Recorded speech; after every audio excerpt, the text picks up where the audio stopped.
Hello students, आज की इस वीडियो में हम एड्जॉर्प्शन की क्या एप्लीकेशंस हैं, डेली लाइफ में कहाँ कहाँ ये अप्लाई होता है, ये प्रोसेस वो हम समझेंगे। आपने अब तक एब्जॉर्प्शन के बारे में मेनली सुना था। एब्जॉर्प्शन मीन्स जिसका मतलब है सोखना या फिर अवशोषण। ठीक है, अब जब आपने एड्जॉर्प्शन टर्म या इस प्रोसेस के बारे में समझ लिया है तो आपको ये भी पता होना चाहिए कि हम इसको क्यों स्टडी करते हैं, हम इसको क्यों पढ़ते हैं, क्योंकि ये काफ़ी जगह पर अप्लाई होता है। This process is used in at many sites in our daily life. ठीक है, तो हम इसको समझते हैं एक एक करके। फर्स्ट इसका जो यूज़ है, एप्लीकेशन है, that is production of high vacuum. Vacuum क्या है? वैक्यूम एक ऐसा जगह है, एक ऐसा स्पेस है जहाँ पर कोई भी पार्टिकल्स नहीं है किसी भी टाइप के, ना सॉलिड, ना लिक्विड और ना गैस। अगर आपको हाई वैक्यूम क्रिएट करना है तो उसके लिए एड्जॉर्प्शन प्रोसेस काफ़ी यूजफुल होता है। आपके पास एक वेसल है, वेसल में आप वैक्यूम पंप लगाकर, जो कि इलेक्ट्रिसिटी से चलता है, वैक्यूम पंप लगाकर आप उसमें से सारे मटेरियल को बाहर कर सकते हो, उसको इवैक्यूएट कर सकते हो। जितने भी उसमें गैसेस हैं, जितने भी उसमें लिक्विड या सॉलिड पार्टिकल्स हैं, they all can be evacuated out by using vacuum pump. लेकिन अगर ऐसा हो सकता है कि उसमें कुछ ट्रेसेस एयर के रह जाए, बहुत कम अमाउंट में एयर रह जाए, तो उसको रिमूव करने के लिए चारकोल यूज़ किया जा सकता है। और चारकोल उन ट्रेसेस को एयर की एड्जॉर्ब कर लेता है और हम उसे जब हम चारकोल को हटाएंगे, उसमें से निकालेंगे, तो वो एयर भी उसमें से बाहर निकल जाएगी। Okay, second is gas mask. Gas mask के बारे में आपने सुना हुआ होगा। गैस मास्क जो है वो अलग अलग टाइप के आते हैं, जैसे तो अलग अलग टाइप मतलब देखने में अलग अलग टाइप के हो सकते हैं। तो इसमें हमने ये क्या है, these are the devices consisting of activated charcoal. Gas mask के अंदर एक्टिवेटेड चारकोल या दूसरे एड्जॉर्बेंट्स का, कुछ सूटेबल एड्जॉर्बेंट लिए जाते हैं जो कि वर्क कर सकें, उनका मिक्सचर होता है इसके अंदर, गैस मास्क के अंदर। और जैसे ये कोल माइन, जहाँ पर लोग कोयले की खान में काम करते हैं ना, वहाँ पर कई पॉइजनस गैसेस निकलती हैं। जब वहाँ पर माइनिंग वर्क होता है ना, तो कई पॉइजनस गैसेस निकलती हैं। तो उससे बचने के लिए वहाँ पर काम करने वाले जो लोग हैं वो गैस मास्क पहनते हैं, ताकि पॉइजनस गैसेस जो हैं वो चारकोल या दूसरे एड्जॉर्बेंट्स उनको एब्जॉर्ब कर लें। ठीक है, चारकोल या ये एड्जॉर्बेंट्स जो उसमें डले हुए हैं, ये पॉइजनस गैसेस इन पर एड्जॉर्ब हो जाएं और उनको, जो कोल माइंस में काम करने वाले वर्कर हैं जिन्होंने ये गैस मास्क पहने हैं, वो उन पॉइजनस गैसेस से बच सकें, टॉक्सिक गैसेस से बच सकें और प्रॉपरली ब्रीथ कर सकें। ठीक है, और इसके बाद है थर्ड पॉइंट है कंट्रोल ऑफ ह्यूमिडिटी। ह्यूमिडिटी क्या है? Humidity is moisture content in the air, मतलब कि हवा में, वायु में आर्द्रता, वायु में नमी। ठीक है, तो उसको कंट्रोल करने के लिए भी एड्जॉर्प्शन प्रोसेस यूज हो सकता है। आप जब ये एप्लीकेशंस पढ़ रहे हो एड्जॉर्प्शन की, तो आप बहुत जगह पर देखोगे कि जो एड्जॉर्बेंट्स लिए जा रहे हैं वो मेनली जो है वो चारकोल की ही डिफरेंट टाइप्स हैं। कहीं पर एनिमल चारकोल है, कहीं पर एक्टिवेटेड चारकोल है, कहीं पर सिंपल चारकोल है, और कहीं पर कोकोनट चारकोल ये भी आ सकता है। तो मोस्टली जो है चारकोल काफ़ी अच्छा एक एड्जॉर्बेंट होने के कारण इसका यूज़ भी बहुत ज़्यादा है। अब ह्यूमिडिटी कंट्रोल में कैसे एड्जॉर्प्शन यूज होता है? For controlling humidity by removing moisture, silica gel and aluminium gels are used as adsorbents. Humidity को रिमूव करने के लिए सिलिका जेल, क्योंकि ये मैं आपको पहले भी बता चुकी हूँ सिलिका जेल का एग्जाम्पल, कि सिलिका जेल जो हम न्यू फ्लास्क लेकर आते हैं, मार्केट से खरीद कर आते हैं, या न्यू लंच बॉक्स लेकर आते हैं जो एयर टाइट होते हैं, उनमें एक छोटा सा पाउच होता है वाइट कलर का, उस पर लिखा होता है सिलिका जेल। तो वो इसलिए ही होता है कि अगर उसके अंदर कुछ मॉइस्चर है, उस कंटेनर के अंदर या उस वेसल के अंदर या फ्लास्क के अंदर, तो ये सिलिका जेल उसको एड्जॉर्ब कर लेता है और इसलिए उसमें फंगस नहीं लग पाती है। अदरवाइज अगर मॉइस्चर उसमें रह जाती है, ठीक है, और वो बंद उसको काफ़ी टाइम तक रखा रहते हैं, तो फिर उसमें फंगस लगने के चांसेस होते हैं काफ़ी ज़्यादा। तो ये सिलिका जेल ज़रूरी नहीं है कि जो मैंने बताया कि फ्लास्क में या उस लंच बॉक्स टाइप्स में आता है, ये और भी इसके काफ़ी पर्पस हैं। केमिस्ट्री लैब्स में भी ये यूज़ हो सकता है ह्यूमिडिटी को कंट्रोल करने के लिए, क्योंकि वेपर्स, वाटर वेपर्स जो हैं वो सिलिका जेल पर एड्जॉर्ब हो जाते हैं। इसी तरह से एल्यूमिनियम जेल भी यूज़ किए जा सकते हैं as adsorbent of humidity. Okay, next is removal of colouring matter from solutions. तो कोई सॉल्यूशन है, अगर उसमें कलर्ड इम्प्योरिटीज़ हैं, आपके पास कोई सॉल्यूशन है, ठीक है, वो अदरवाइज तो कलरलेस होना चाहिए, बट वो हमें कलर्ड दिखाई दे रहा है। इसका मतलब है उसमें कुछ इम्प्योरिटीज़ हैं।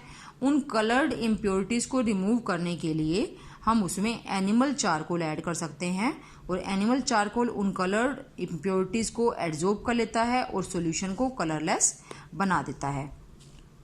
इसके बाद नेक्स्ट एप्लीकेशन है एड्जॉर्प्शन की, हेटेरोजीनस कैटालिसिस। अब पहले तो कैटालिसिस क्या होता है, ठीक है, ये आप कैटलिस्ट के बारे में आप काफ़ी पढ़ चुके हो 9th-10th में। उत्प्रेरक किसको, कैटलिस्ट को उत्प्रेरक कहा जाता है, ठीक है। तो हेटेरोजीनस जहाँ पर जिस रिएक्शन में या जिस प्रोसेस में हम कैटलिस्ट का यूज़ करते हैं रिएक्शन को फास्ट करने के लिए, प्रोसेस को फास्ट करने के लिए, ठीक है, उसके रेट को, उसकी स्पीड को बढ़ाने के लिए, तो उस प्रोसेस को, उस फिनोमिनन को कैटालिसिस कहा जाता है, ठीक है। तो अब हेटेरोजीनस कैटालिसिस क्या है? हेटेरो मीन्स विषम, जैसे आपने पढ़ा हुआ है हेटेरोजीनस मिक्सचर्स होते हैं, जैसे विषमांगी मिश्रण उनको कहा जाता है। तो हेटेरो का मतलब ही है विषम, डिफरेंट, ठीक है। तो यहाँ पर हेटेरोजीनस कैटालिसिस का मतलब है कि वो कैटालिसिस जहाँ पर रिएक्टेंट्स और कैटालिस्ट ये सब अलग अलग स्टेट्स में हैं। मतलब जैसे रिएक्टेंट्स तो अगर मान लो गैसियस स्टेट में है, रिएक्टेंट्स जो है ना, रिएक्शन हो रही है कोई, उसमें जो रिएक्टेंट्स हैं वो गैसियस हैं और कैटालिस्ट सॉलिड है। तो इस टाइप के कैटालिसिस को हेटेरोजीनस कैटालिसिस कहते हैं। इसकी डिटेल आप कैटालिसिस जो हमारा नेक्स्ट टॉपिक है उसमें अच्छे से समझोगे। तो as we know catalyst is a substance that can increase the rate of reaction. हम ये जानते हैं, हम पढ़ चुके हैं कि कैटलिस्ट ऐसा सब्सटेंस है जो रेट ऑफ रिएक्शन को इंक्रीज करता है। There are many gaseous reactions where solid catalysts are used, ठीक है। ये मैंने आपको बताया हेटेरोजीनस कैटालिसिस क्या होता है, कि जहाँ पर रिएक्टेंट्स अलग स्टेट में है, यानी कि उनकी जो फिजिकल स्टेट है, भौतिक अवस्था है, वो अलग है, और कैटलिस्ट की भौतिक अवस्था यानी कि फिजिकल स्टेट अलग है। तो ये हम उनके एग्जाम्पल देख रहे हैं। Manufacture of ammonia. Ammonia is manufactured from nitrogen and hydrogen gas, ठीक है। तो दोनों ही गैसियस स्टेट में है, नाइट्रोजन एंड हाइड्रोजन दोनों से मिलकर अमोनिया बनती है। अगर सिंपल हम इनको टेम्परेचर और प्रेशर लें तो काफ़ी हाई प्रेशर या टेम्परेचर लेकर अमोनिया बनेगी, और वो भी काफ़ी स्लो रेट पर। लेकिन अगर इसमें iron as a catalyst add कर दिया जाए, जहाँ पर हमने हाइड्रोजन और नाइट्रोजन का मिक्सचर लिया है जिस वेसल में, उसमें अगर आयरन, सॉलिड आयरन है, ठीक है, पाउडर्ड फॉर्म में, इसको ऐड कर दिया जाए, तो ये रिएक्शन जो है जिसमें कि अमोनिया सिंथेसाइज होता है, दैट बिकम वेरी फास्ट। तो अमोनिया का जो प्रोसेस है, अमोनिया की मैन्युफैक्चरिंग का, उसको हेबर्स प्रोसेस कहा जाता है। ये भी आप आगे के टॉपिक्स में पढ़ोगे और चैप्टर्स में। सेकेंड इसका एग्जाम्पल है manufacture of sulphuric acid by contact process. जब सल्फ्यूरिक एसिड का मैन्युफैक्चर होता है, जिस मेथड से सल्फ्यूरिक एसिड को मैन्युफैक्चर्ड किया जाता है, बनाया जाता है, वो प्रोसेस है कॉन्टैक्ट प्रोसेस। और भी किसी मेथड से बना सकते हैं, बट कॉन्टैक्ट प्रोसेस सबसे अच्छा मेथड है, ठीक है। और इसमें क्या कैटलिस्ट यूज किया था? इसमें यूज किया था वैनेडियम पेंटॉक्साइड, और ये जो है ये सॉलिड स्टेट में होता है, जबकि जो गैसेस, जो हम रिएक्टेंट्स लेते हैं, ठीक है, sulphur dioxide and other gases, water vapours वगैरह लेते हैं, वो सभी गैसियस फॉर्म में हैं। और थर्ड एग्जांपल जो काफ़ी कॉमन है, जो आप कई बार कर चुके हो, वो है हाइड्रोजिनेशन ऑफ ऑयल्स, ठीक है। यहाँ पर जो हम ऑयल लेते हैं, ऑयल मीन्स लिक्विड स्टेट, और लेकिन हम कैटलिस्ट जो ले रहे हैं वो है निकल या प्लेटिनम, फाइनली डिवाइडेड यानी कि बारीक पीसा हुआ, ठीक है। और ये दोनों सॉलिड फॉर्म में है। दोनों में से कोई भी एक हम एज ए कैटलिस्ट यूज करते हैं, और ऑयल्स की हाइड्रोजिनेशन बहुत फास्ट स्पीड पर करवा सकते हैं, ठीक है। एक्चुअली यहाँ पर होता क्या है, जो रिएक्टेंट्स होते हैं ना, ये वर्क कैसे करता है? जो रिएक्टेंट्स होते हैं वो जो फाइनली डिवाइडेड हमारे कैटलिस्ट है, फाइनली डिवाइडेड क्यों लेते हैं? इस एड्जॉर्प्शन में आप पढ़ चुके हो ना कि एड्जॉर्प्शन कैसे बढ़ता है। एड्जॉर्प्शन का जो रेट है वो किस पर डिपेंड करता है? सरफेस एरिया पर। तो जब आप फाइनली डिवाइडेड एड्जॉर्बेंट लोगे ना, तो सरफेस एरिया बढ़ जाएगा।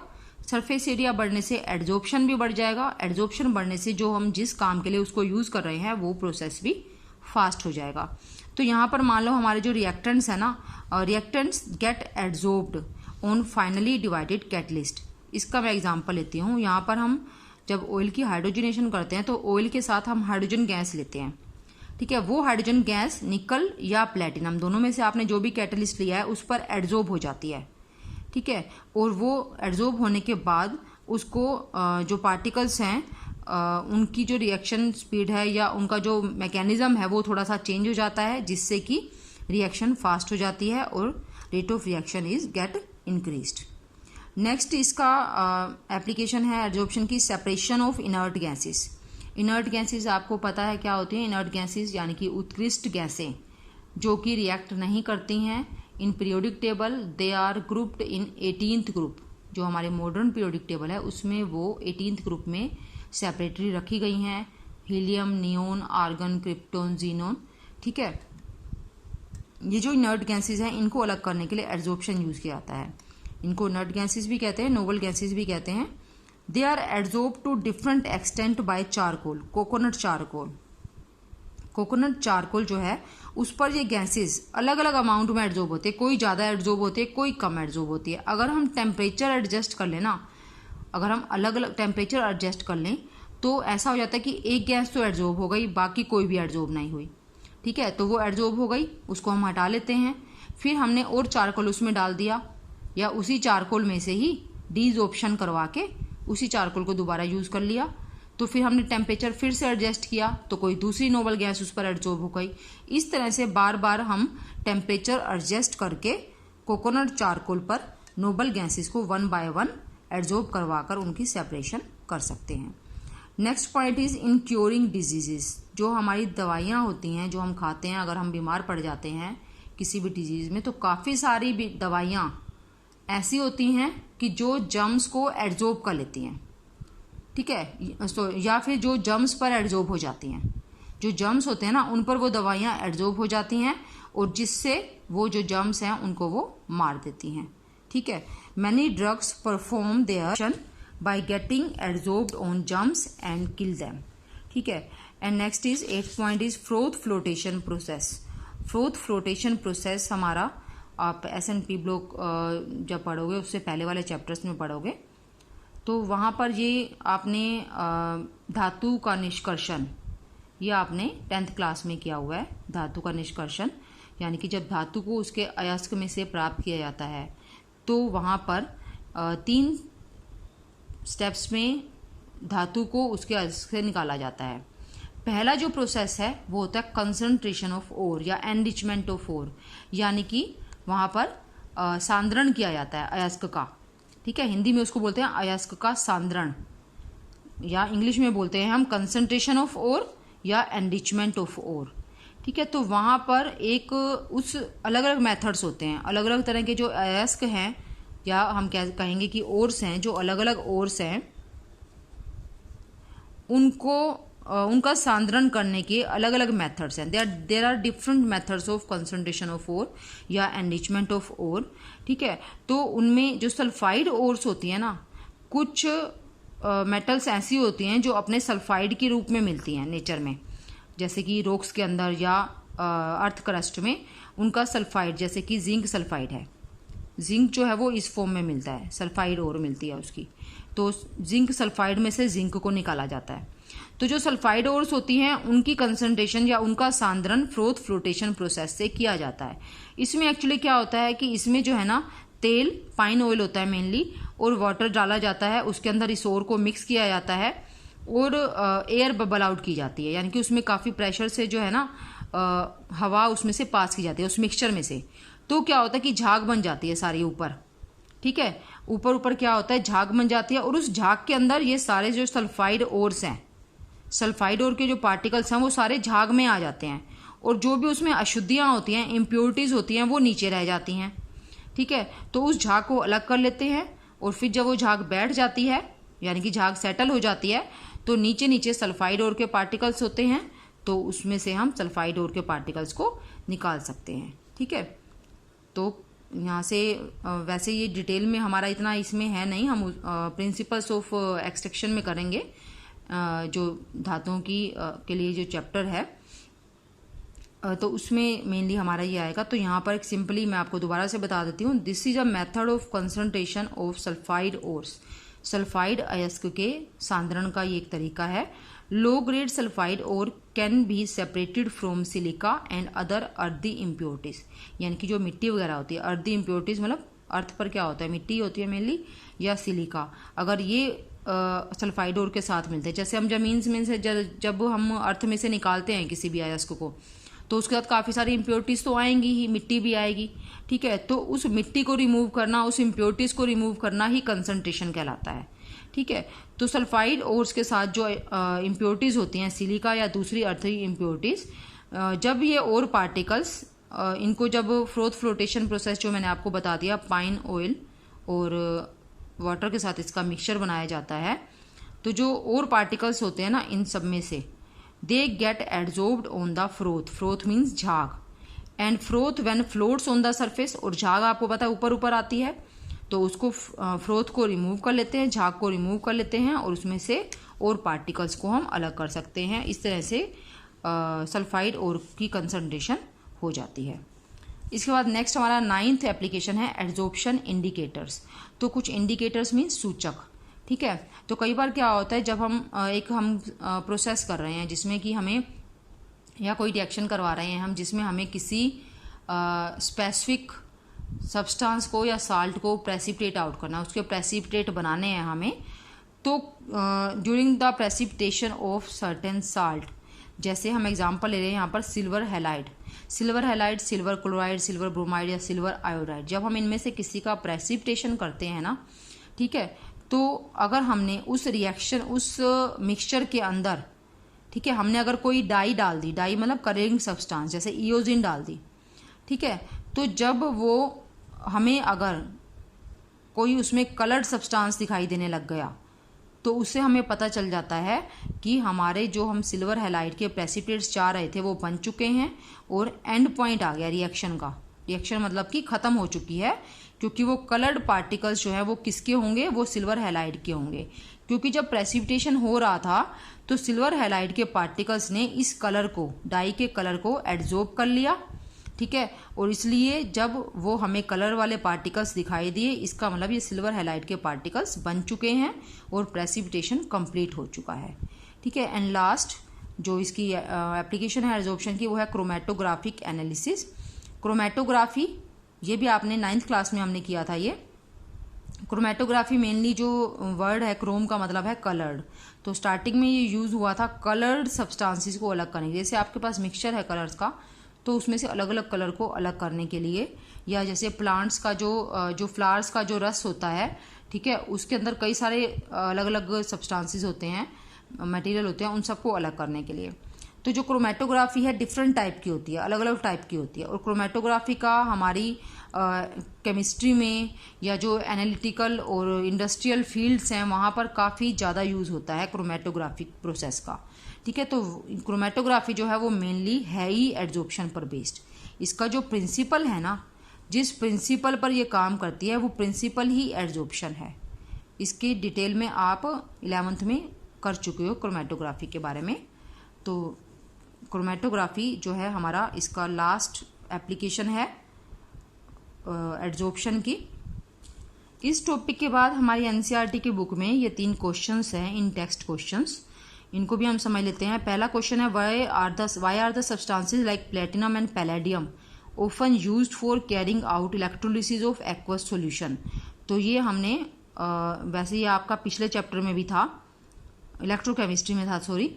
तो ये प्लेटिनम और पैलेडियम, ये आपको पता है कि इनर्ट सब्सटेंसेस हैं, इनर्ट मेटल्स हैं, ये किसी के साथ रिएक्ट नहीं करती हैं, इसलिए जब एक्वस सॉल्यूशन का इलेक्ट्रोलिसिस करते हैं तो वहाँ पर इनको इलेक्ट्रोड बनाया जाता है ताकि जो रिएक्शन होनी है सॉल्यूशन के अंदर वही हो और इलेक्ट्रोड्स के साथ कोई भी रिएक्शन ना हो, ठीक है, इसलिए इनको इलेक्ट्रोड्स उसमें बनाया जाता है।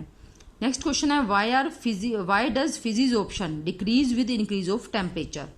ये हमने किया था जब हमने फिजिजोप्शन किया था, तो हमने उसमें देखा था कि जो एड्जॉर्प्शन है वो एक एक्सोथर्मिक प्रोसेस है, ठीक है। एड्जॉर्प्शन एक एक्सोथर्मिक प्रोसेस है और ली चैटलियर प्रिंसिपल के अकॉर्डिंग अगर हम एक्सोथर्मिक प्रोसेस में टेम्परेचर को इंक्रीज करते हैं तो जो प्रोसेस है वो बैकवर्ड डायरेक्शन में चला जाता है, इसलिए जो फिजिजोप्शन है वो डिक्रीज हो जाएगी। Next question is why are powdered substances more effective adsorbents than their crystalline forms. तो दिस इज वेरी सिंपल, हम कई बार कर चुके हैं इसको। जो क्रिस्टलाइन फॉर्म्स हैं यानी कि जो सॉलिड फॉर्म है, बड़े बड़े टुकड़े हैं, उनकी जगह पर हम पाउडर्ड फॉर्म में क्यों लेते हैं उनको एडजॉर्बेंट की तरह यूज़ करने के लिए, क्योंकि सरफेस एरिया बढ़ जाता है। ठीक है, मटेरियल को अगर हम पाउडर में कन्वर्ट कर देते हैं तो it increases their surface area, so adsorption gets increased. ठीक है, वो फास्ट हो जाता है process. That's all for this video, thank you.